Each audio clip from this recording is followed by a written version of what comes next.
بسم اللہ الرحمن الرحیم۔ روشن ہاتھ جو ہے وہ روشن ہو گیا، اور حضرت موسیٰ علیہ السلام کا یہ معجزہ تھا کہ آپ کا ہاتھ جو ہے وہ روشن ہو جاتا تھا۔ یہ پوری تفصیل سے آ رہا ہے اس باب۔ حضرت موسیٰ علیہ السلام کو جب اللہ تعالیٰ نے فرعون کی ہدایت کے لیے اس کے دربار میں بھیجا،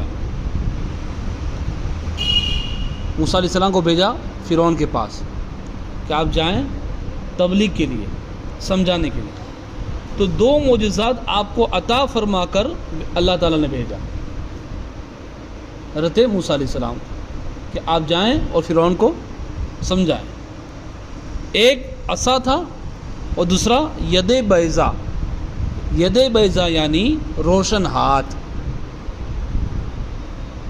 حضرت موسیٰ علیہ السلام اپنے گریبان میں ہاتھ ڈال کر باہر نکالتے تو ایک دم آپ کا ہاتھ روشن ہو کر چمکنے لگتا تھا۔ حضرت موسیٰ علیہ السلام کا معجزہ تھا، جب آپ گریبان میں ہاتھ ڈالتے تھے اندر سے تو پھر وہ جب اس ہاتھ کو نکالا جاتا تھا تو ہاتھ جو ہے بہت چمکتا تھا، آپ کا ایک معجزہ تھا آپ کا۔ پھر جب آپ اپنا ہاتھ گریبان میں ڈال دیتے تو وہ اپنی اصلی حالت پر ہو جایا کرتا تھا، سمجھے؟ اس معجزے کو قرآن عظیم نے مختلف صورتوں میں بار بار ذکر فرمایا۔ چنانچہ سورہ طٰہٰ میں ارشاد فرمایا وَاضْمُمْ يَدَكَ إِلَى جَنَاحِكَ تَخْرُجْ بَيْضَاءَ مِنْ غَيْرِ سُوءٍ آیَةً أُخْرَى، اور اپنا ہاتھ اپنے بازو سے خوب ملا، خوب سفید نکلے گا۔ اپنا ہاتھ اپنے بازو سے ملا، خوب سفید نکلے گا۔ جب اس کو نکالا جائے گا تو خوب سفید نکلے گا، بے کسی مرض کے۔ اس میں کوئی مرض نہیں ہوگا۔ بھائی ہم اپنا ہاتھ جو ہے بغل میں ڈالیں اور پھر نکالیں تو حال کیا ہوگا؟ اس میں عیب پیدا ہو جائے گا، اس میں بدبو پیدا ہو جائے گی۔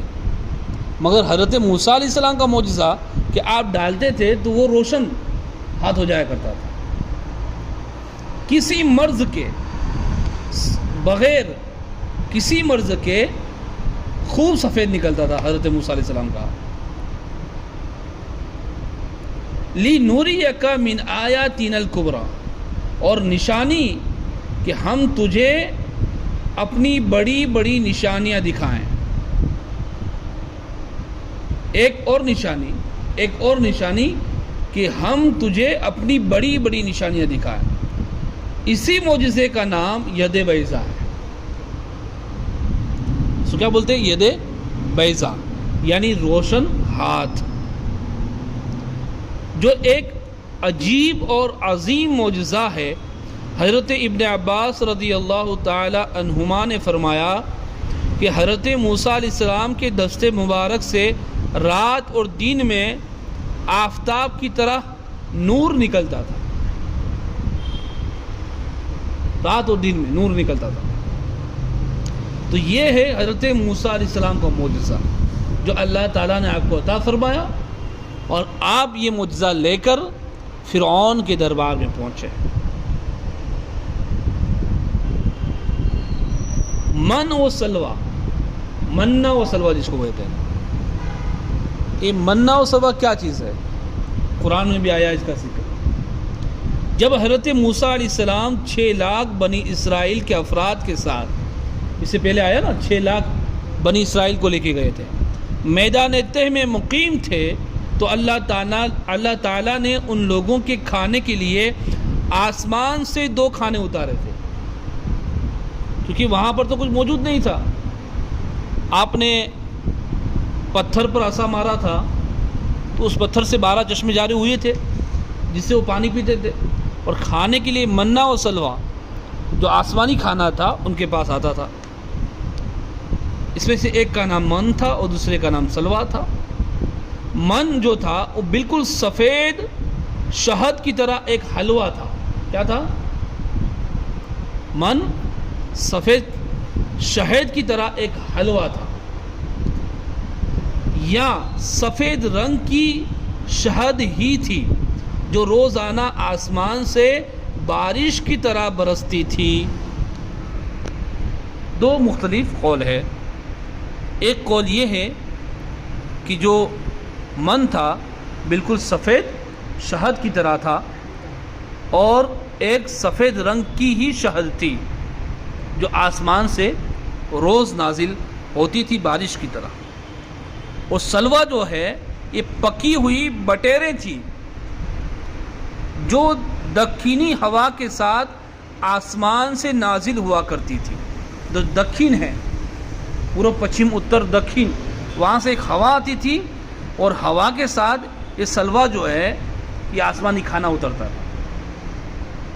اللہ تعالیٰ نے بنی اسرائیل پر اپنی نعمتوں کا شمار کراتے ہوئے قرآن مجید میں ارشاد فرمایا، وَأَنزَلْنَا عَلَيْكُمُ الْمَنَّ وَالسَّلْوَىٰ، اور تم پر من اور سلوہ اتارا اللہ نے۔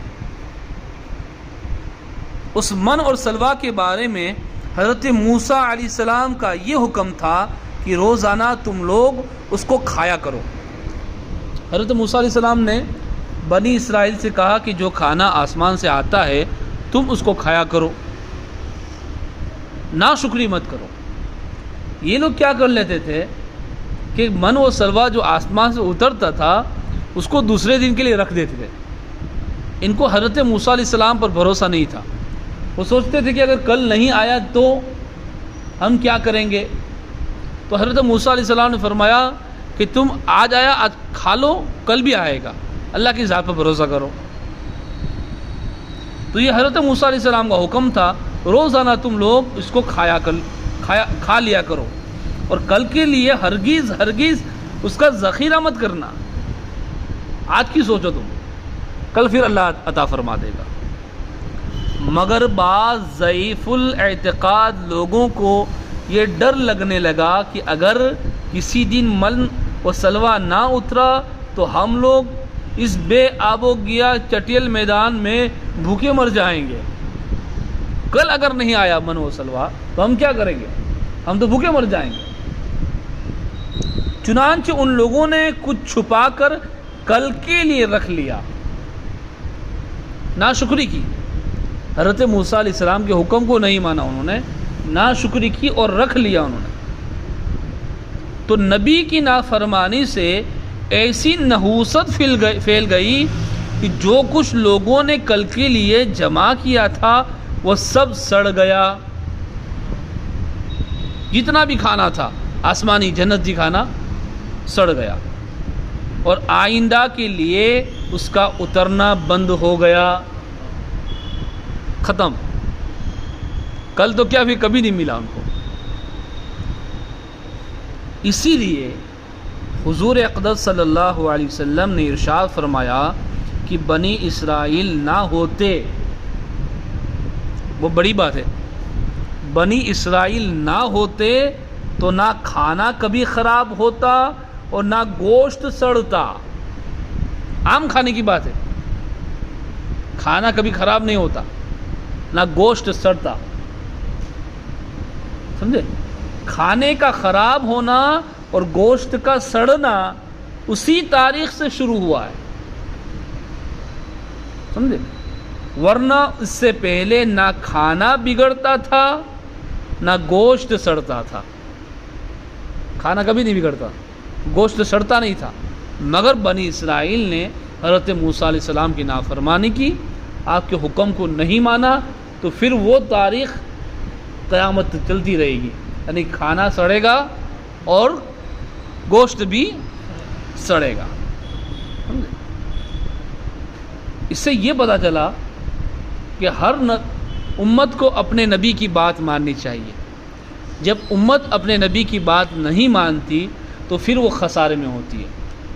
ہمارے آقا صلی اللہ علیہ وسلم نے ہمارے لیے بے شمار احادیث میں بہت ساری چیزیں ایسی کہی ہیں جو ہمارے فائدے کے لیے ہے۔ تو حضور صلی اللہ علیہ وسلم کی جو بھی اقوال ہیں، جو بھی احادیث مبارکہ ہیں، اس پر ہمیں عمل کرنا چاہیے۔ اللہ تعالی ہم سب کو عمل کرنے کی توفیق عطا فرمائے۔